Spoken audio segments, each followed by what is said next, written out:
YouTube. Social media. Di ba? May social media. So, So, social media. kwento ko lang yung alyansa kahapon sa Mandaluyong. Napakarami pong Kumusta? tao. Sobrang daming tao. Ang venue po kasi ay sa 9 de Pebrero sa Mandaluyong. So yung venue po ay pahaba.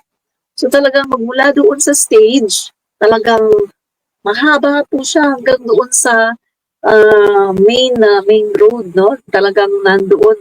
So nagka-traffic nga kasi yung road na kung saan nandun kami, isinarado na yun, wala nang nakakapasok. Talagang ang daming tao at talagang yung response ng mga tao sa alyansa para sa Bagong Pilipinas as senatorial candidate ay talagang napakainit. At talagang yung mga tao, mga proactive talaga yung mga tao. Talagang nagcha-chant sila kapag yung, lalo na nung tinawag na si PBBM. BBM, nakailang ano po yan, no? Palaging in between yata ng mga sinasabi ni PBBM, nagcha-chant yung mga tao ng BBM. Naalala ko, Sir Dante, Dante pala. Naalala ko lang, no, Dante, parang maasiwa ako talaga. Sige na nga, Dante. Asiwa ka ba? Naasiwa po kasi yung ano ko talaga yung respeto po ba, no? Kapag yung mga pero sige na nga, Dante. Okay. So, yun na nga po, no? Nung pumunta kami sa iba-ibang alyansa, ganyan din yung response ng tao. Yun bang kapag si PBBM na ang nagsasalita at tinatawag siya at nagsasalita, talagang nagchat-chant yung mga tao, BBM, BBM. Sabi nga po ni PBBM, hindi na ako ang kakandidato. Ito yung mga kakandidato. So, ganun din po ang nangyari sa Mandaluyong. Talagang yung mga tao, grabe po talaga yung response. Talagang, diba, nagsasayawan, nagchat-chant. Tapos, ang haba po talaga. Yung 9 de Pebrero na yun, talagang napakahaba niya talaga. Ang daming tao. Iba-iba, maraming nakapula, pero maraming naka-blue. Iba-iba po kasi yung kulay ng mga senatorial candidate. Pero kitang-kita po doon yung grabe, mahal na mahal ng mga taga-Mandaluyong. Si attorneys Ben-Hur Avalos, no? Mahal na mahal talaga siya ng mga taga-Mandaluyong. Kitang-kita talaga natin dito na talagang siya ay isang Sa estimate mo, sa estimate mo, mga ilang libo yung pumunta doon? Kasi nakita ko siya, siyempre sa live ng ating mga kasamang vloggers. Talagang sabi nga, hindi mahulugang karayom. Ganon ka dami. Parang yung kampanya lang nung 2022 presidential election. Yung tao. Super dami. Nakita ko sa isang estimated, no? May po nag-estimate nasa 22,000 daw, no? Pero sabi ko nga baka mas marami pa yun, no? Mas marami pa siguro yun. Kasi may mga tao naman din doon na yung iba dumadating talaga na maaga tapos napapagod na siguro kailangan ng umuwi, so umuwi, no? Pero talagang napakarami. At nung malapit na siyang talagang nandiyan na si PBBM, tapos paggabi ng paggabi, lalong dumadami yung tao. Kaya sa tingin ko, hindi lang 22,000 yun, yung tao, yung crowd doon sa alyansa. Kasi, hindi, sa tingin ko, Admin Rich, yung mga surveys na sinasabing, lalo na yung sinasabi niya, ni Amy Marcos, na napiktuhan daw siya ng pagbagsak ng ratings niya, itinuro yung kanyang kapatid, si PBBM. Hindi ako naniniwala doon kasi makikita mo, hindi nagbabago yung crowd. Parang dumami pa nga yung mga sumasama sa rally nitong ating alyansa ng Bagong Pilipinas. Di ba? At nakita mo, doon sa endorsement ni Sara Duterte, imbes makatulong sa kanya, lalong lumubog. Nilangaw. Actually, nilangaw sila. May nakita akong isang video, Dante, no? May nakita akong isang video na kung saan itong si Kitty Duterte ay nagsasalita. Tapos ganun-ganun pa siya, nagchat-chat. Gano'n. pagkatapos pinakita yung yung surroundings, aba, ang daming bangko, talagang kitang-kita mo ng ilangaw. Wala mang nakaupo. Talagang, yung nakaupo, nandun lang talaga sa unahan. Pagkatapos siguro mga 3 linya, wala na. Isa, merong dalawa. Wala na talaga. So, nilangaw talaga ang kanilang meeting, no? Nagpapatunayan Tapos yung talaga. napansin mo yung yung nakasulat doon sa stage. Ang sabi doon, ayusin natin ang Pilipinas. Sabi ko nga doon sa aking vlog kanina, sinasabi ninyo na ayusin yung Pilipinas. Di mo nga maayos yung buhay mo. Di ba? Correct. Yung pamilya ninyo hindi maayos. Oh, Tama. hiwa-hiwalay. Paano mo ayusin? Parang si Ipe na gustong tumulong sa ating bansa, ayusin daw yung Pilipinas. Totoo ba yung balita doon na nag-react si Gloria Diaz? Oo, Magpadala ka muna niya ng pera doon sa anak mo. sa anak, no? Kasi, Dante, para sa akin, no, para bago nyo sabihin na ayusin natin ang Pilipinas, ayusin nyo muna yung mga kaso ninyo. Yun nga. Di ba, marami silang kaso eh. Ang alam ko si Epe, may kaso yan noon sa kanyang live-in partner dati, si Dicena.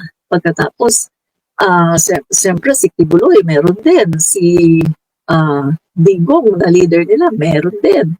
So, may mga problema. Tapos yung mga pagsusustento dapat sa mga anak, si Willie, personalan na to, pero marami din yung anak.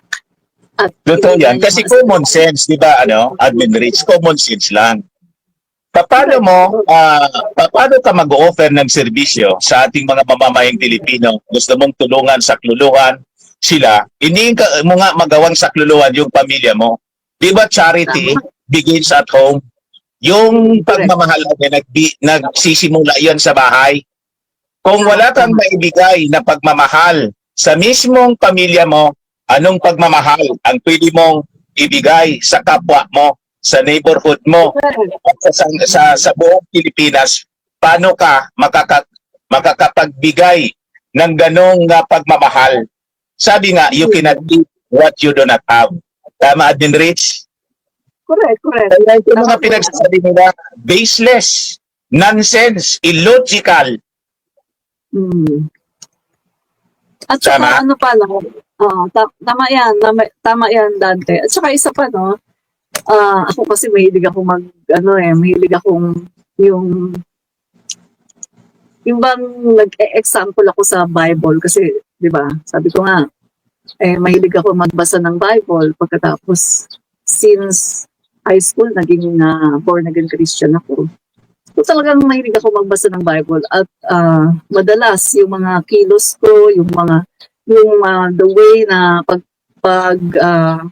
yung bang tawag ng pagpaplano at saka yung paggawa, no? Ay binabase ko sa mga sinasabi sa salita ng Diyos. At sabi nga, di ba, sa salita ng Diyos, sa kanyang salita na kung hahanap ka ng leader, dapat yung faithful sa asawa, iisa ang asawa. Correct. Yung hindi daw naglalasing, walang bisyo, nasa Biblia yan. So, paano ka nga naman makakapag-lead ng isang nation kung hindi mo nga maayos ang pamilya mo at marami kang mga girlfriend, may iba-iba ka pang mga babae, meron ka ng asawa, may kapit ka pa, ay, paano yun? Wala. Mahilig mga lunya. Diba? Oo. So, yan, sinasabi talaga yan sa Bible, no? Na kailangan isa lang ang asawa ng magiging leader, no? Tungkol ito sa simbahan, tungkol ito sa mga elders. Pero yan ay ina-apply din sa mga leader ng bansa. Na para maging effective ka na leader ng bansa, kailangan ay dapat faithful ka. Katulad na lang ng ating Pangulo ngayon, PBBM. Kasi simple lang. Kaya di ba, Admin Rich, simple lang ganito. Kung ang isang leader kaya niyang lokohin yung kanyang asawa na pinakasalan, ano yung rason na hindi niya kayang lokohin yung ating mga mamamayang Pilipino na hindi man niya kaano-ano? Correct. Di ba niya na lahat? Kaya tingnan ninyo, yung previous administrator, hindi maganda yung patakbo. Kasi pinagluloko tayo. Kaya tayo nga niyan yung asawa niya, pinalitan nga eh. Kaya yun ang natin na napakalaki. Paano mo sasabing ayusin natin ang Pilipinas, di na maayos yung sarili mo, pamilya mo hindi mo naayos, tambak yung kaso na pinakaharap mo. Yung ito mga kasong ito, wala mang kinalaman dito yung ating Pangulong Bongbong Marcos na laging sinisisi nila. Di ba? Bawa yung kaso sa ICC. This case Correct. was filed 2017, tama, Admin Rich? Wala pa sa posisyon yung ating Pangulong Bongbong Marcos. Natapos na as senator, alam mo naman ninyo, Senator Vice President, alam naman ninyo yung dahilan kung bakit natalo, yung biglang naghang yung counting. So, 2017, final yung kaso. Nagtataon lang na ngayon, lumabas yung warrant of arrest. Ba't mo ituturo yung ating Pangulong Bongbong Marcos na nasa likod ng pagka-aresto na nag-issue ng warrant of arrest yung ICC? And we have that obligation. Napakalino yung iwanag ng and yung ating mga international law experts sang-ayon sa ginawa ng ating Pangulo that we are obligated to cooperate with the Interpol kasi kailangan natin ang Interpol. Correct. So yun si Pulong, ganun din nang gulpi ng isang bogaw. Tapos si Sara, tinuturo ng ating Pangulo, saan ka dyan nakakitang ganun uri ng mga pagkatao ng mga taong ito na yung kanilang mga masasamang gawain, si Sara nagbanta.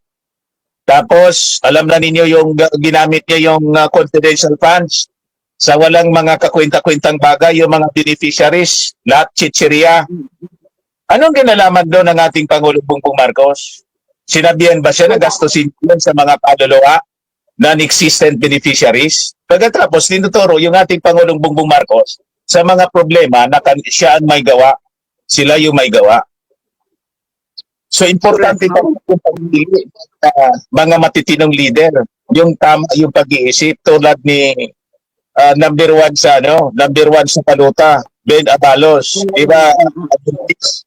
Maayos yung pamilya eh. Maayos mag-isip. Abogado, kwalifikado talaga with the extensive experience in public service. Naging mayor, naging congressman, naging MNDA chairman, naging DILG secretary. So hindi yung ang experience niya. Ano ba yung experience ni tapos other members ng kanilang partido. O di ba? Napakalaking titingnan natin. Kaya tama lang yung ng mga surveys. I think dalawa lang sa kanilang papasok. Sa latest na kuan, makikita natin dito sa latest survey ng SWS, di ba, Admin Rich? Nakita mo yon? Nakita ko yun. Pero hindi kasi ako masyadong din sa survey kasi sa pagkakaalam ko na Sir Dante, ako nga lang, ang dami kong mga nakakausap eh. Tapos kapag ako'y umaalis, nag-aangkas ako, sinasabi ko yan, abalos po tayo. Tapos ang response po sa akin, ay oo, abalos talaga tayo. Kanina lang nung pumunta ako sa Robinsons, yung kinuha ko yung salamin ko, sinabihan ko yung dalawa, pati yung doktora. Abalos po tayo ang response po sa akin, ay opo, abalos po talaga kami dito, pati pamilya namin. So, yung mga nakakausap ko, abalos eh. Kaya how come na pagdating sa survey ay bumababa siya? Tapos, hindi lang yan, Dante, yung mga OFW ko na mga subscribers, sinasabi sa akin, nag-PPM Admin Rich, nakaboto na ako at binoto namin si Abalos. So, madami talagang abalos na mga supporter. Kaya, hindi ako... Maraming nagme-message sa'yo. Maraming nagme-message sa'yo, Admin Rich, sa Messenger. Marami din sa akin nagme-message. Hinihingan ako ng lista. Sabi ko, ganito na lang para hindi na ako magsulat ng magsulat, copy-paste na lang. Basta ikako, dalawa lang yung tatanggalin mo dyan. Si Amy Marcos sa si Villar. Number one, Abalos. Tapos, yung dalawa, sabi ko, medyo, questionable yung kanilang mga sinasabi. Lalo na si Amy Marcos, na talagang pinagtanuno na niya. Pati yung kanyang apelido na Romualdez. Sa galit niya kay Martin Romualdez, talagang sinabi na niya sa latest niyang political ads. Ang nagpapatakbo daw ng ating bansa, hindi Marcos. Napanood mo na yan? Napanood ko na yun. Ang may kontrol na ng gobyerno, it's Romualdez Araneta. Sabi ko, itong si Amy Marcos. Paano mo pagtitiwalaan ang isang Amy Marcos na mismong kapatid mo, ipinagpalit mo sa isang Duterte, lalo na kay Sara, na nagbanta na gustong ipapatay yung ating Pangulo. Ipahukay yung kanyang tatay na pinakamamalat itapon. That is desecration. Ipatapon sa West Philippine Sea. Paano mo ipinagtanggol ang isang tao na pati yung pinsan mo gustong ipapatay, pati yung hipag mo. Di ba? At ini-imagine na matanggalan ng ulo yung ating Pangulo. You just imagine, ganung uri ng tao, pinagpalit mo ang iyong kapatid na wala kang marinig na masasamang salita mula sa bibig ng ating Pangulo.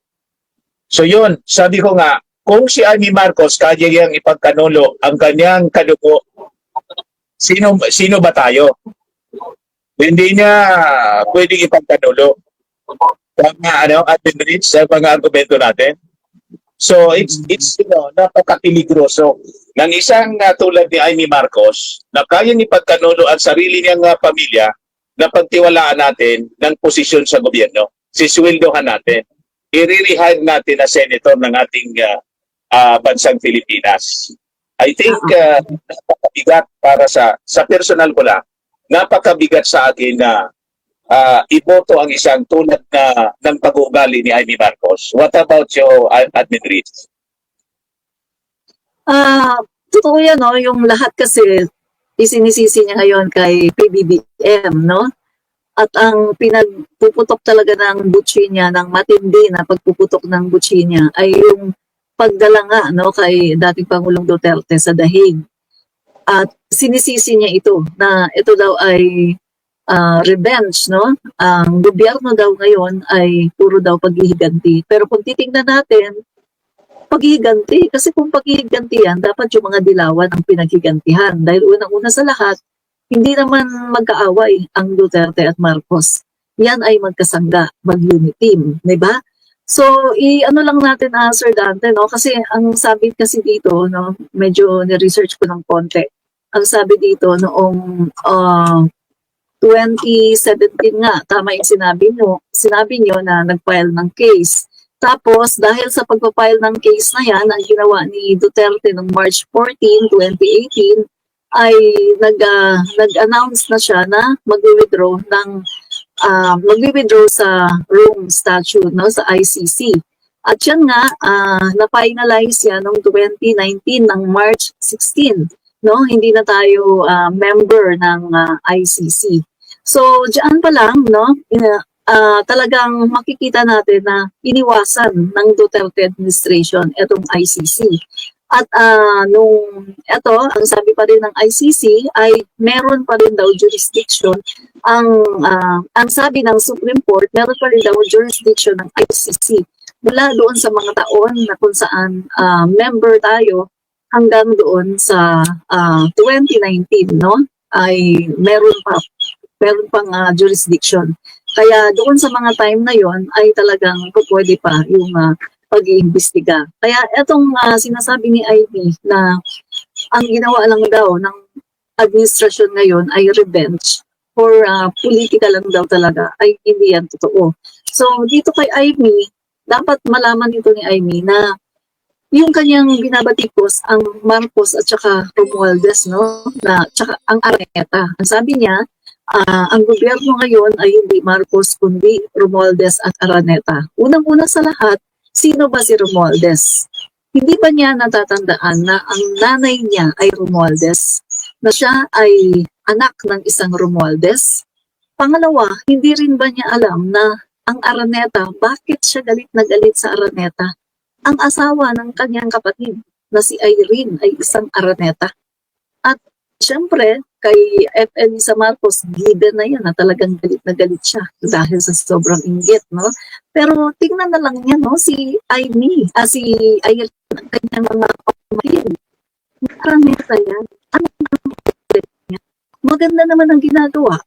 At kita niyo naman paano niya sasabihin na ang presidente ngayon ay Araneta at Romualdez. Kapag pumupunta pa sa mga state visit at working visit ang Pangulo, si Speaker Martin ba ang talagang humaharap, talagang nakikipag-usap sa mga world leaders? Si F. Elisa ba ang talagang nakikipag-usap sa mga presidente at talagang gumagawa ng paraan para ang ating bansa ay magkaroon ng maraming investment? Hindi naman. Si Speaker Martin Romualdez isinasama lang ni PBBM in support kasi nga ang Kongreso ang gumagawa ng batas. So kailangan na nandoon din si Speaker para kapag merong mga batas na dapat gawin, ay at least alam na ni Speaker at hindi na kailangan na kumbaga sabihin or hindi na kailangang ikwento ni PBBM na ay ganito yung pag-usapan natin so kailangan natin gumawa ng ganitong batas. Kaya nandyan po si Speaker Martin Romualdez. Isinasama po siya ni PBBM pero hindi ibig sabihin na siya ang Pangulo ng Pilipinas ngayon at saka si F. Elisa Marcos katulad ng kanilang pinapalabas, no? So sa tingin ko dito, inggit na lang talaga, no? Inggit na lang ang talagang nasa isipan ni Amy. Kaya niya nasasabi to. Hindi niya naiisip na ang Marcos at ang Romualdez ay kanyang mga kamag-anak. Naalala ko lang, Dante, no? I-recall ko lang to. Nung tinatanong siya ng mga reporter, ano pong masasabi nyo tungkol sa sinabi ni VP Sara na papahukay ang inyong tatay tapos sa West Philippine Sea? No comment siya doon. Tapos nung tinanong siya lately tungkol doon sa threat ni VP Sara Duterte na ang papatsugi yung tatlo, no? Kapag siya daw ay namatay, ganyan, papatsugi yung tatlo, kumausap na daw siya, tapos no joke, no joke. Nung tinanong na naman siya, anong sabi niya? Hindi ko pa naririnig yung kakausapin ko muna si Bongbong. Ano bang sabi ni Bongbong? Wala. Pero kapag tungkol sa mga Duterte, ang bilis-bilis niyang mag-react. At ang bilis-bilis niyang magsalita kay Speaker na makapal daw ang mukha. Di ba? Sinasabihan niya, kapal naman ang mukha. Grabe. Kapag tungkol kay Speaker, tungkol kay BBM, F. Elisa, ang bilis-bilis niyang magbigay ng mga statement na nakakasakit. Pero kapag tungkol naman, mga katiwalian, katulad na ngayon, mayroong nag-viral na video si Pulong Duterte. Wala naman siya mga sinasabi. At Wala kahit na na wala siyang statement.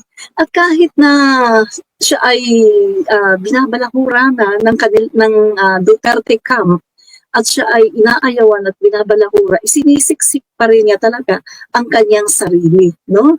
So kaya para sa akin, no vote for Amy Duterte. No vote. Yan. Actually, dapat ma-realize niya ni Senator Amy Marcos, asa na yung advertisement niya? Bakit hindi niya naging consistent yung pag-play niya ng yung itim? Yeah. Kasi nagpapalito sa kanya. So, hindi na niya pinagpatuloy. At ngayon, nagpa-endorse siya. Nagpa-endorse siya kay Sara Duterte, hoping na lalakas yung kanyang kandidatura. Ibaliktad yung epekto. Ang epekto, lumubog yung kanyang ratings. Nang lumubog na yung talagang nakuha na yung ugali ni Amy Marcos ng mga Duterte. Yung kanyang ratings. Ang sinisi, yung ating Pangulong Bongbong Marcos, kasi daw bagsak yung yung ratings ng administration. Isa latest survey, 60% yung approval ratings ng ating Pangulo, 58 kay Sara, questionable yun kasi wala akong performance. Sabi ko nga, Admin Rich, saan ka nakakita ng survey kung saan yung isang politiko, yung isang opisyal, wala mang ginagawa kundi manira, pero mataas ang Correct. performance rating? Wala man trabaho, may performance. Pero just the same, ang pinakang most trusted government official, yung ating Pangulong Bongbong Marcos, kahit nga questionably yung ratings na pinalabas ng survey, di ba? Kasi dapat yung ratings ng ating Pangulo, dapat lampas pa sa ratings noon ni Digong nung siya yung presidente. Kasi naging years pa lang yung ating Pangulong Bongbong Marcos na presidente. Nalampasan na yung 6 years ni Digong, hindi nga mga lati. Di ba? Tama. Nalampasan, hindi mga lati sa 3 years. Yung 6 years ni Digong na achievement. Di ba inisa-isa ng ating Pangulong Bongbong Marcos doon sa meeting di Abansi kahapon, kagabi? Correct. Napakarami na mga nagawa na ng ating Pangulo. Ako tingin ko, masyadong na-insecure sila because of their ambition. Binabaliktad nila yung sitwasyon. Sinasabi nila, ang may ambition yung ating Pangulo, ayaw nang umalis sa posisyon. Paano nga ayaw umalis? Ang term of office ng ating Pangulo, ngayon, nagagalit sila kasi naaamoy nila, Admin Rich, ng magiging successor si pinagsisilusan masyado kaya sinisira si Martin Romualdez. Yan ang kumandidato si Martin Romualdez for president sa 2024. Wala ba siyang karapatan? Bakit? Ang karapatan ba yan? Sa kanila lang. Di lumaban sila. Ayan kung hindi siya makontrol trial. Lumaban si Amy, lumaban si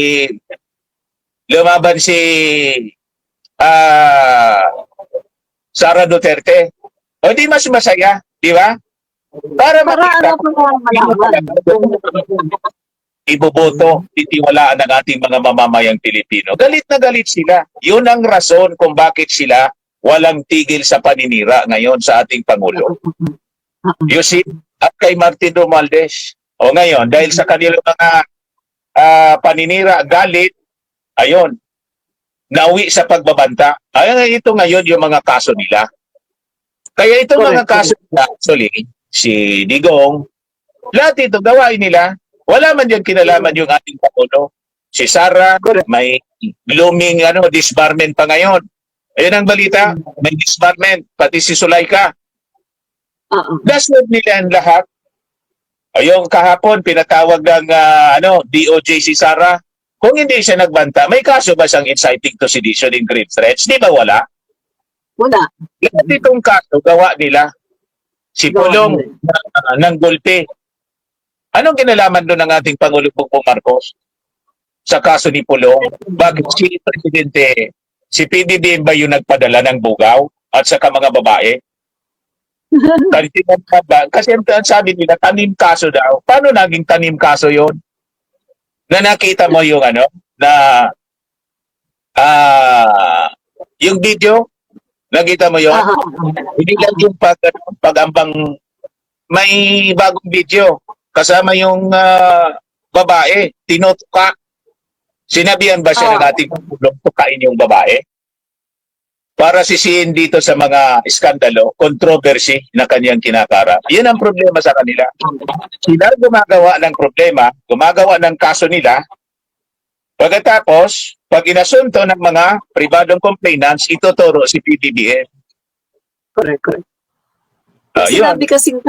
Pag sinabi kasi Dante na tanim kaso or tanim issue. Ayan yung ginawa nila kay Leila de Lima, 'di ba? Ayan yung yun ang totoo, tanim kaso. Tapos yung mga kaso na hindi man totoo. Tapos yung tanim issue, katulad kay PBBM, yung pulburon video, no? No, tinanim Ayun. lang talaga nila yan.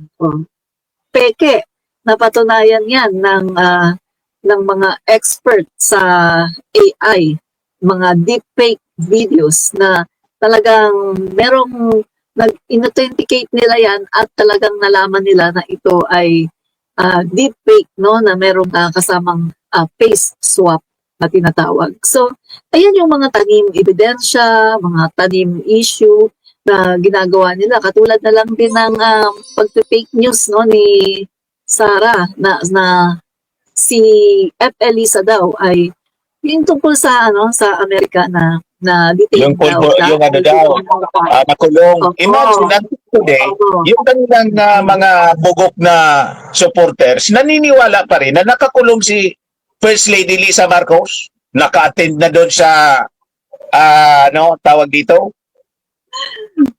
Yung pagkamatay Una na niyang- Santo Papa, nag-attend na nga doon. Oo. Pero At unang-una ito, yung inatenan yung naniniwala sa pa rin Girl sila. Scout.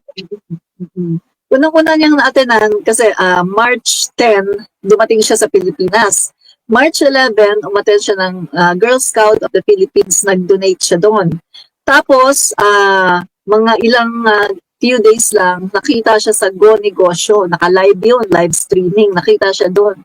At marami siyang mga pinuntahan, nakapunta pa siya sa yung kay Abel Bacudio, no, yung sa Pasig, no, doon ginanap yung event. Live na naman yun. Tapos sinasabi na naman itong mga DDS na hindi daw yan live, na yan daw ay ginanap na noon. Pagkatapos keep on posting daw ng mga lumang picture, lumang video. Pati yung si F. Elisa nandun sa table, nakatayo siya. Pagkatapos andun yung may mga bisita siya na merong mga cake. Aba, sabi nila, ay, edited daw. Kasi hindi naman daw totoo yun. So, lahat na lang ng mga events na napupuntahan ni F. Elisa, pwede naman nilang i-verify. Kausapin nila yung mga tao na nandoon. Yung mga nakakasalamuha doon ni F. Elisa, tanongin nila, at totoo ba na, andyan si F. Elisa? Pwede naman. At saka yung pagdating dito ni F. Elisa, pwede naman nilang i-verify sa airport, sa immigration. Tanongin nila kung talaga bang dumating si F. Elisa noong March 10 para ma-verify nila. Ang nakakapagtaka lang, Dante, itong si Sara Duterte ay isang abogado daw. Kung ikaw ay isang abogado, bago ka maglabas ng iyong statement, ng iyong mga komentary, dapat di ba bine-verify mo muna yan para hindi ka fake news. Kasi ang alam ko, isang abogado ay nakabase palagi sa mga ebidensya. So paano masasabi na abogado siya kung hindi siya nag-base sa mga ebidensya, kundi sa mga nagmamarites lang? Kaya sabi ko, So yun nga, sabi na hindi ko, kilala mo yung nagpo-post na Duterte? May isang nagpo-post na kamag-anak nila siguro yon. Baka tita ni Noel ang basa ba doon? Isa man. Nabasa mo yon mga post noon. Galit na galit sa kanyang galit na galit kay Sara, galit na galit kay Digong. Noel Duterte. Ang sabi sa latest post niya, tungkol doon sa disbarment ni Sara, tama niya ito na dapat i-disbar itong si Sara, tapos si Sulaika, kasi niya, iniman na niya sila, tawag dito, imbes na sundin yung batas, mga lawbreaker sila. Correct. Correct. Di ba? Actually, si Noel Duterte na yan, kinakampanyan yan si Leni Robredo nung panahon ng eleksyon. Ang sabi niya, wag daw iboto si Duterte. Kasi yun, sinabi nga niya kung bakit, no? Isa ng reason, yung pumapatay ng tao. Tapos yung masyado daw masama yung bibig, So sinabi niya yung reason na dapat hindi daw iboto si Digong, no? Pamangkin po yan ni Duterte. Anak po siya ng pinakamatanda na kapatid ni Duterte. Si Noel Duterte. So pamangkin siya. So first cousin sila ni na Sara. At sabi nga niya, wag daw iboboto si Sara, no? Kasi delikado daw. Kasi yun nga, sabi niya na wala naman daw alam, etc. etc. So, aminado siya kahit siya ay isang Duterte, no? Tsaka, eto, lumalabas naman talaga na tama yung kanyang sinasabi. Na wala naman alam, batas nga, hindi nga alam eh. Oh. Kita mo Dante, anong siya ay, yung tungkol doon sa yung kinakatok yung pintuan nila dahil nga si Sulaika ay ililipat doon sa correctional, sa Mandaluyong. Tapos, di ba, nandun siya sa parang ayaw pa niyang buksan. Tapos sabi niya siya daw yung lawyer. Hello. Hindi mo ba alam na... Bawal yun kasi hindi man siya pwedeng mag-practice. So, possibly isa yun sa nakita na silip. Recorded yun na base for disbarment. Other than, siyempre, sa ating Pangulo, di ba? Ang dami niyang ginawa na kamalian, na kabalbalan. You can just imagine, nakakita ka ng isang vice presidente publicly magbanta, kahit gaanong galit mo sa isang tao, that is, talagang, anong tawag mo dyan? It is barbaric. Nakakaya sa opisina ng vice presidente. Kaya nga itong si Sara Duterte, kasi binoto ko siya, hindi ko man dapat siya binoto. Ayaw ko talaga dito kaya kaya Sara Duterte. Kaya lang, in-endorse na ating Pangulong Bongbong Marcos. Ang vice president ko talaga, si Tito Sen. Kasi si Tito Sen, sabi ko, kung siya, medyo nag-mature na rin, may pagkamapilyo din siya noong kabataan. Normal yun sa mga tao. Pag lalo artista siya at gwapo, di ba? O ngayon, matured na siya kasi ngayon at I think napakabait ng dating Senate President and very qualified din siya na tumakbo bilang Vice Presidente and has that chance to win sana. Kaya lang, sabi ko, noong mga sumunod na araw, medyo bumaba na yung ratings niya. Magkatalo man lang ikako, di in-endorse ni PBBM noon, si Sara, nagsara na rin ako. Kaya masama ko doon sa 32 million na boto niya. Ngayon, kasi na tayo ng support sa kanya at sinalaula niya, dinala ko pa yung opisina niya, hindi ko na siya tinatawag na Vice Presidente. Sara Duterte na lang. Correct, no? Kaya itong mga nangyayari ngayon ay consequence ng lahat ng mga ginawa nila noon. Lahat ng mga pagmamalabis. Sabi ko nga, lahat naman ng ginawa natin sa mundong ito, di ba, meron talagang katapusan. Kapag may masama kang ginawa, hindi naman pwede na hindi mo pagbayaran. So yung mga nangyayari sa kanila ngayon na inaakala nila sila ay pine-persecute, ito ay hindi totoo dahil yung nangyari sa kanila ngayon ay pinagbabayaran lang nila ang lahat ng kanilang nagawa. Katulad na lang ako kay Digong o ICC. Kasi 2017 pa lang, di ba? Meron nang nag-file ng case. Tapos na-finalize yung pag-file ng case noong 2019, no? Kung hindi ako nagkakamali, 2018. Tapos tinulungan pa ni Trillanes sa mga human rights lawyer. Tapos ayan na nga. So, eto ay merong mga basihan. Tapos tungkol naman kay BP Sara, eto nga yung sinabi nyo kanina, no, Dante, na sa kanyang pagtitreat. Actually, meron akong video na napanood, Dante, no, na amin mismo, sa bibig mismo ni BP Sara Duterte, na noon pa pala, nung mga panahon na yung merong importation, no, sugar importation, number 1 sa pagkaka-recall ko, ay meron na pala silang naka-ready na impeachment, articles of impeachment para kay PBBM. So sabi ko, wow, ano pa yun si Rodriguez pa, Vic Rodriguez pa, yes, di ba? So inamin niya galing mismo sa kanyang bibig. So dito sabi ko nga po, nagkakaroon na ng laman, ng substance, yung mga sinasabi ng mga DDS vlogger na pumunta ulit sa Marcos admin. na noon pa lang daw, kasi sila ay nasa inner circle, noon pa lang daw ay pinagbalakan na talagang katalsikin ang ating Pangulo. At yung balita nga na ito na si Gloria Macapagal Arroyo ay kumikilos sa Kongreso, kumakausap ng mga kongresista para sumabi sa kanya, no, para kanilang patalsikin si Speaker Martin. Kaso, ang mga kongresista ay kilala naman nila, no, si Speaker Martin, loyal sila sa pamumuno ni Speaker kasi talagang magaling. So, kinausap nila at nagsumbong sila. Kaya si Gloria ay na-demote. Kaso hindi pa tumigil. O, gumawa na naman ng another action. Kumakausap na naman ulit ng mga kongresista. Nagsumbong na naman ngayon. So, ang nangyari, hindi lang siya demoted, tinanggal na talaga siya. At doon nag-uumpisa na talagang itong si Sara ay galit na galit.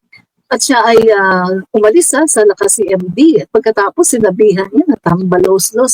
Tapos mula nung talagang kinuyog na, no, si Speaker Martin ng mga DDS, ng mga influencer ng mga DDS. At talagang pinaputok nila yung tambalos-los no? Yung name calling nila sa kay Speaker na tambalos-los. So talagang makikita natin na sila pala talaga ang nanloko ng bodol sa ating Pangulo dahil as early as 2022, pagkaupo ko lang pala ng Pangulo natin ay may plano na sila na talagang pabagsakin ang ating Pangulo. So, kung titingnan natin, sila talaga yung nangbubudol. Kaya, minsan nga nag-uusap kami ng asawa ko, sabi ko, alam mo, ito kasi si Amy. Ito si Amy talaga may kasalanan. Kung hindi sana niya inano yang si Sara Duterte na mag-vice presidente kay PBBM, wala pa ng problema ngayon si PBBM kasi sa totoo lang, pwede namang tumakbo si PBBM na mag-isa siya. At saka, malay natin merong pag malapit na yung election or merong talagang gustong sumapi sa kanya na makikipag-partner, diba? Pero itong, makipag-tandem. Pero ito talagang si Amy, ang talagang, kumbaga, siya talaga yung nag-push nito para maging vice-presidente. Etong si Lucrin, yun pala, meron naman pala talaga silang plano na gustong gawin. Kasi biruin mo 2022 pa lang may plano na sila. Kaya naman pala ganun yung mga sinasabi ng mga ibang mga political analysts, no? Dante, na yung nakita mo yung picture, yung nasa House of the Representatives, si PBBM sa inauguration. Diba yung may meaning yung picture Yumakap siya kay VP Sara kasi tuwan-tuwa siya, diba? Mag-inauguration na, tapos yumakap siya, tapos si VP Sara, walang reaction, tapos hindi siya yumakap, diba?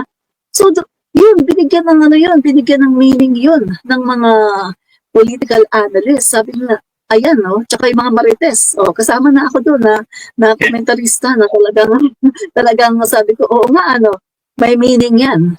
Ibig sabihin, hindi siya natutuwa na ang Pangulo ay, eto na, mag-i-inaugurate na. Hindi siya natutuwa. Diba?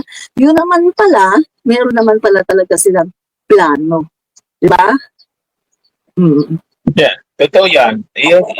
Yung tatay, si Digong, halimbawa, kampanya pa lang, sinisiraan na yung ating Pangulong Bongbong Marcos. Doon nagsimula yung paninira. Di ba? Kaya yung mga sinasabi ni Sara at ng Duterte na sinisiraan sila, gawain nila, may mga sila talaga yung may gawaing manira.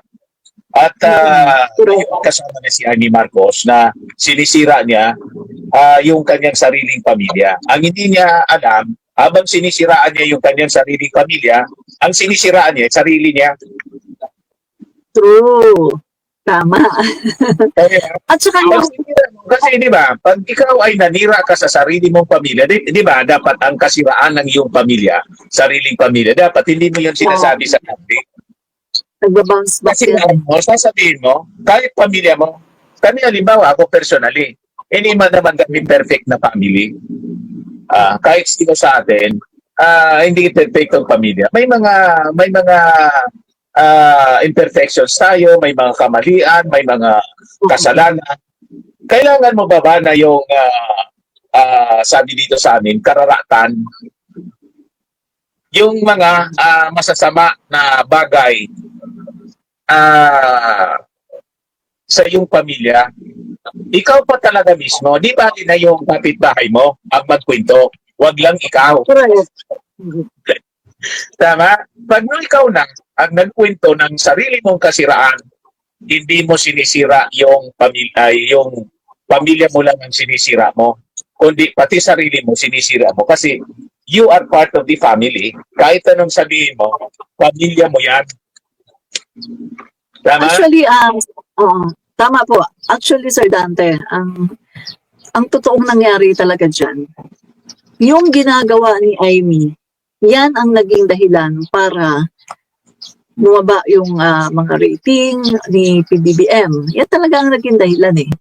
Pero mabuti na lang kasi yung mga tao, marami pa rin hindi naniniwala sa mga pinagsasabi niya. Kaya ang Pangulo natin ay ayos pa rin naman, di ba? Yung kanyang mga rating, yung performance rating niya, ayos pa rin. Dahil nakikita naman ng mga tao na merong nangyayari. Katulad ngayon, no?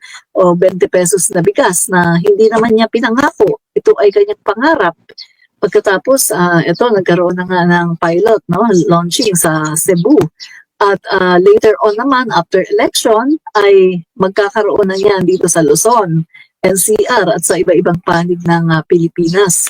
So nakikita na ngayon ng tao yung effort ng ating Pangulo na itinanim niya, no, sa 3 taon na kanyang pamumuno. Itinanim niya yan. Sabi ko nga hindi naman yan nagagawa overnight.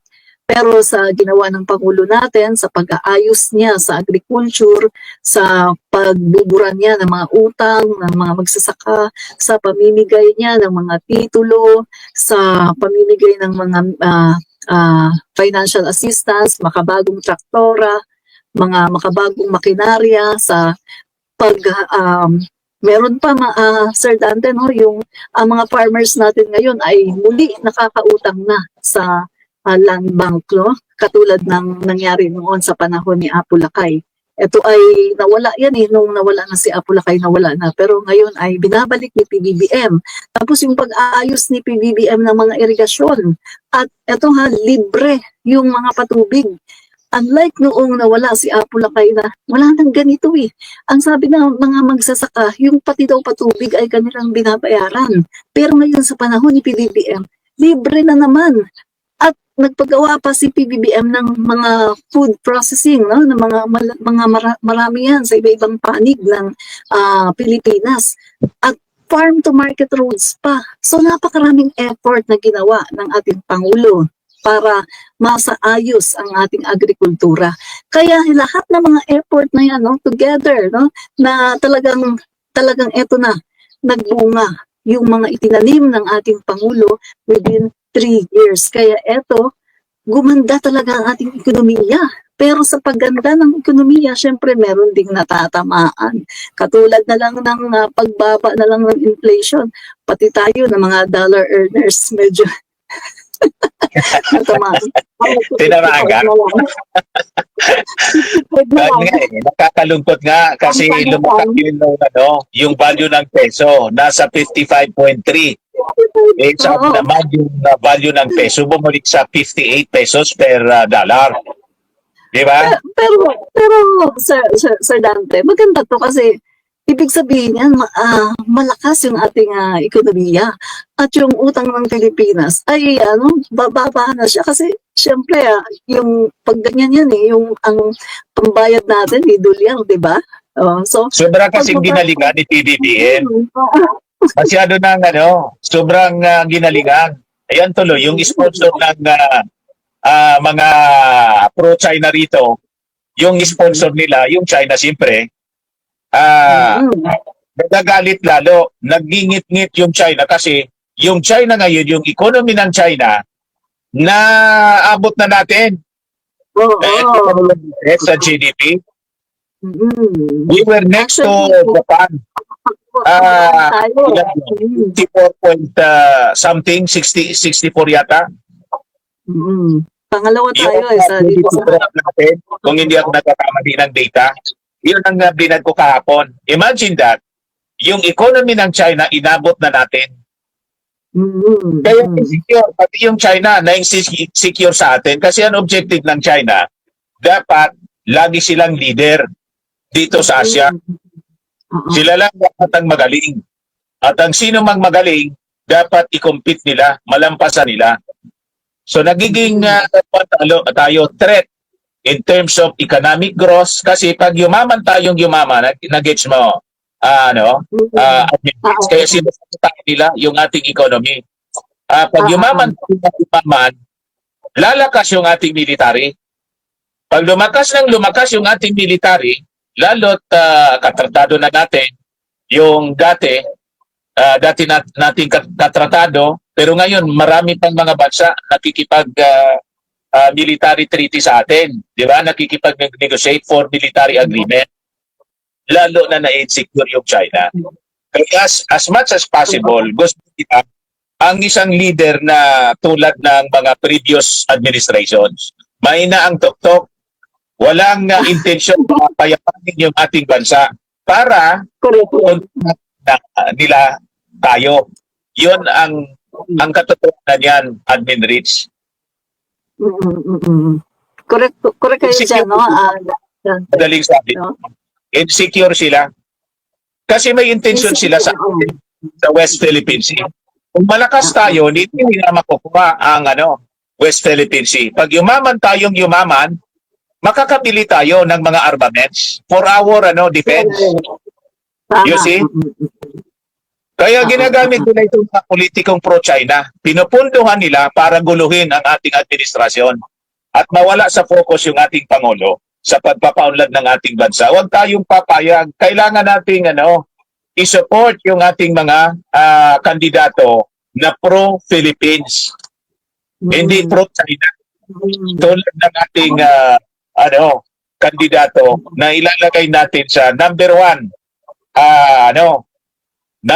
rank 1. Kasi number 1 talaga naman siya sa lahat ng kandidato.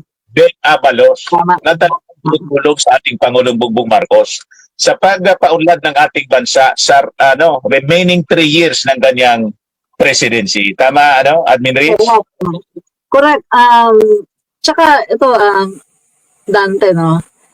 Yung kailangan sa Lunes, sa pagpili natin ng iboboto natin para talagang mamuno, no? As Senator of the Philippines para gumawa ng batas, dapat piliin natin talaga yung mga makakatulong sa ating Pangulo sa pamahalaan. Yung marunong. Yung malawak yung experience niya. Kaya tama yung sinabi ni Vice Ganda. Kaysa naman ang niya makapasok yung mga walang kwenta.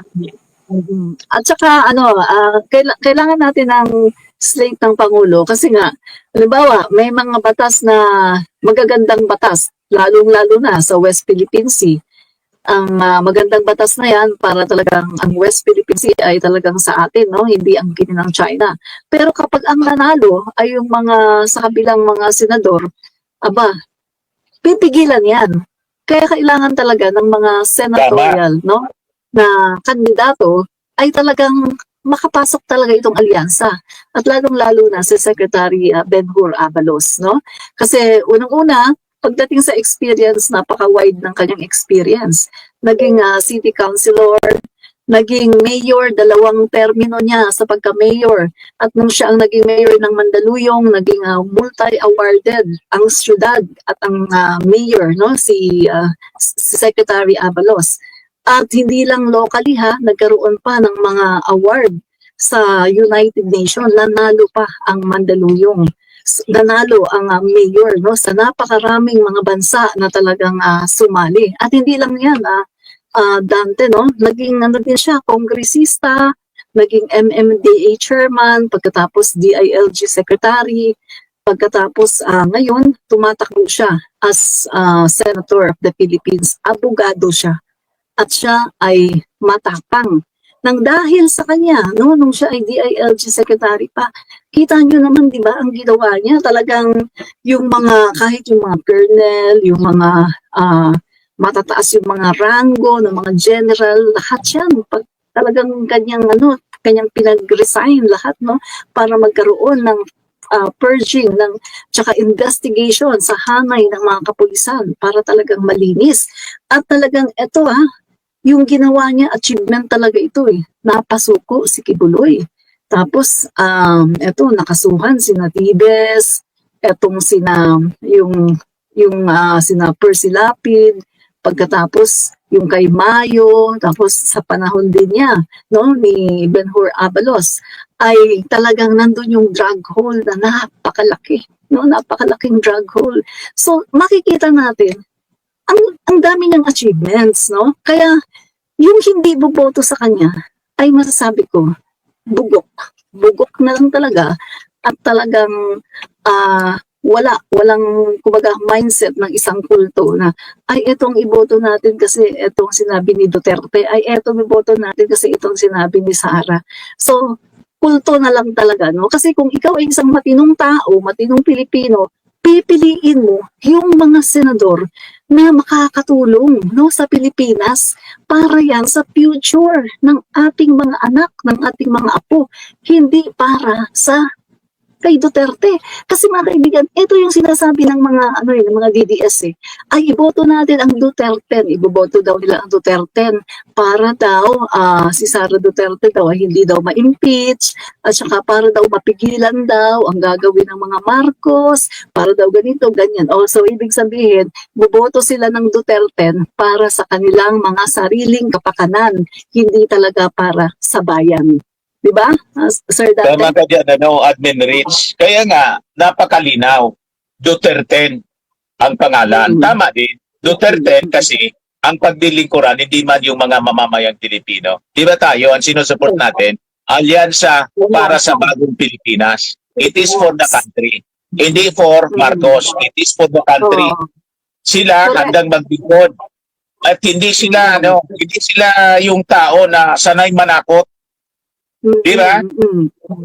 Yun ang pagkakaiba nitong ating alyansa ng bagong Pilipinas. Halimbawa, yung ating dating DILG Secretary, si Ben Abalos, as DILG Secretary, di ba, sakop niya pati yung PNP. Walang EJK. Walang EJK sa paglaban sa pinagbabawal na gamot. Ano ang programa ni Ben Abalos, yung anong tawag doon? Yung paglaban niya sa, nakalimutan ko yung programa niya sa droga? Paglaban sa droga? Yung sa May term niya. Pati-post lang po ninyo dito. Laban kontra droga ni Ben Abalos. Tingnan ko. Sige, Mona, tingnan ko rito. Meron silang, sa pagkakatanda ko, parang meron silang fun run, tapos meron silang, may mga ginawa sila ng programa Pagkatapos, yun nga, yung mga sa PNP, Bida. Ito na makita ko. Bida. DILG Secretary includes the recruitment of former Moro rebels. Tapos sabi rito, mayroon siyang implementation of the Buhay Ingatan, Drogay Ayawan, BIDA. Yung BIDA pala. BIDA. You see? Buhay Ingatan, Drogay Ayawan. Pero yung previous administration, nagtos to kill. Correct. Yan. Kaya, kung buboto tayo, ako Sir Dante, pag ako ay lumalabas, tapos may nakakasalamuha ako ng mga tao, talagang palagi kong tinitake ko yung opportunity na tinatanong, butante po kayo. Katulad kanina, tinanong ko yung babae na nakatabi ko din sa jeep, butante po kayo. Tapos sabi niya, oo. Tapos sabi ko, huwag niyo pong kakalimutan na si Ben-Hur Abalos, number 1 sa balota. Tapos ang response niya, ay opo, boboto talaga namin yan, buong pamilya. Kaya nga, alam mo, Sir Dante, talagang hindi ako naniniwala dun sa mga survey na nasa medyo mababa, si Secretary Abalos. Nakapasok pero mababa. Hindi ako naniniwala dun. Mas naniniwala pa ako na top 5, top 6, no? Malamang, Pero sabihin- paano yung analysis mo, Admin Rich? Ultimately, itong si Ben Abalos will end on top 5. Yun ang tingin ko rin. Oo. Kasi tingin mo, paano hindi ako naniniwala sa mga sinasabi ng iba na nasa dulo. Napakalaki ng support ni Ben Abalos. In-endorse siya ng mga barangay sa buong Pilipinas. That is grassroots. Ibig sabihin yon, sa mismong mga barangay level, ikakampanya siya, kinakampanya siya ng mga liga ng mga barangay. Other candidates, lalo na ng Duterte, walang ganun. Mga mayor pa, mga mayor. Kinakampanya ng mga mayors, ng mga congressmen. Sila yung may direktang influence sa mga botante sa barangay. Yung mga gobernador, kinakampanya siya. You see? Isama mo pa yung mga influencers. Ay, hindi ko na sinasabing kasama ko doon, kundi yung mga magagaling na mga personalities tulad ni Vice Ganda, yung mga artista, ang dami nila. Kaya nga, biglang 7% biggest gainer si Ben Abalos sa latest survey ng SWS. 7% yung umangat sa kanya. At 3 saka ang days kagandahan before, nito, 4 days ang before kagandahan the nito, ang kagandahan nito, Sir Dante, kasi parang may nakikita lang ako na kasi si Abalos, ini-endorse siya ng mga pula. Yan, loyalista, Marcos supporters. Ini-endorse din siya ng mga dilawan, mga pintawan. Tapos, meron din ako nakikita na nasa side ng DDS, pero gusto din siya. No? So, parang lahat ng kulay. So, sabi ko, maganda to dahil Kasi di ba si Ben Abalos, in MDA chairman, panahon ni Digong, di ba? Oo. MMDA chairman siya nun. Ang ibig sabihin lang, si Ben Abalos kasi, trabaho lang siya. Hindi siya, politiko siya na hindi namumolitika. Kung Kundi sino ang nakaupo, sinusuportahan niya kung sino ang nakaupo. Kahit sino pa yan, no? Kahit hindi niya kapartido. Yan yung magandang mindset ng isang tao. Dapat kung sino yung nakaupo, isupport mo. Hindi yung kapag iba na. Yung ibang nakaupo sa posisyon, kung talagang may pagmamahal ka sa bansa, ang tagumpay ng kapitan ng barko ay tagumpay ng iyong paglalayag. Pero kung perwisyo mo yung kapitan ng barko habang naglalayag, baka yung barko lumubog, kasama ka doon. Tama, no? Di ba? Correct. Yun ang masamang gawain. Yung kapitan ng barko, dinidemonyo nila. Piniperwisyo nila. Mabuti na lang, magaling yung ating Pangulong Bongbong Marcos. Hindi siya nadidistract. Sige lang ang trabaho. Hindi man baga pinapatulan ng ating Pangulo yung mga patutsada nila. Ang pumapatol sa kanila, si Yossi Castro. Yan. Tuwa nga ako kay Yossi Castro kasi bilis sunog agad yung mga fake news sunog agad, no? Nakausap ko na po si Yossi Castro. Pag ikumusta mo ako, sabihin mo, lagi akong nanonood sa kanya kasi tuwan-tuwa ako pag kinukumpronta niya si Sara Duterte. Talagang bullseye. Bullseye yung tama. Laging nababato yun. Lahat ng sinasabi na bumubulta talaga sa kanya. Lahat ng balik di ba niya dinidescribe mo, sabi ni Yossi Castro. Yan ang niyang sinasabi. So yung sa meeting di Amarsi nila, PDP Laban, sa Lipas, nilangaw din. 2,000 lang yata yung estimated na PNP. Tapos sabi ni Sara, yung ating Pangulo daw, walang kakayaan. Parang yung description mo yan at yung pamilya mo. Kami ni Yossi Castro. Talagang ang galing na abogado ni Yossi Castro. Mabuhay ka, Yossi Castro.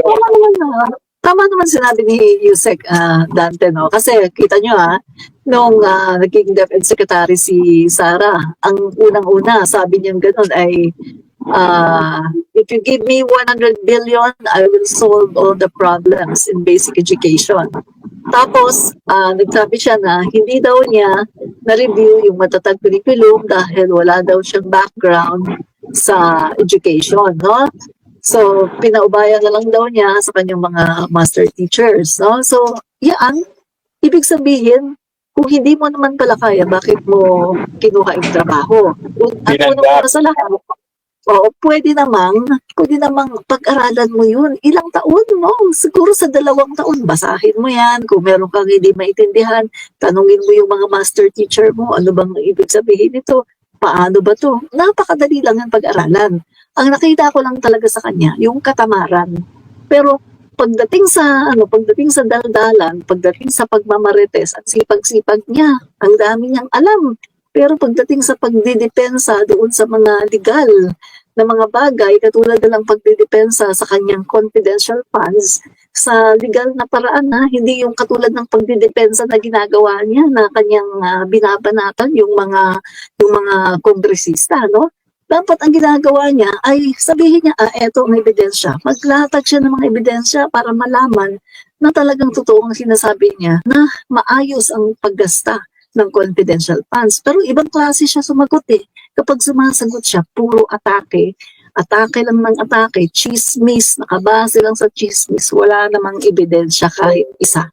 Yun. So, kaya talagang naki-question yung kanyang pagiging lawyer ko. Talagang lawyer siya. Kasi halos lahat ng kanyang mga sinabi, no, pati yung mga pinagsasabi niya na si Speaker Martin, ganito daw, ganyan daw ginawa, pagkatapos si Elisa, ganyan-ganyan. Ang dami niyang akusasyon, pero ni isang ebidensya, wala siyang inilatag. Diba? Kaya ang masasabi natin dito, no, mabalik tayo no, kay Secretary Benhur Abalos, mag-focus tayo, yung mga botante, mag-focus tayo sa May 12, no, sa eleksyon na darating sa Monday. Tandaan po natin, kinabukasan po natin ito, kinabukasan ng ating mga anak, ng ating mga apo. No, huwag po tayo magpapadala sa emosyon. Ang pagboto po ay hindi po na ayon sa emosyon, kundi na ayon po ito sa track record, sa experience ng isang kandidato at sa kanyang yung kanyang pagkatao, kung anong klase siyang tao.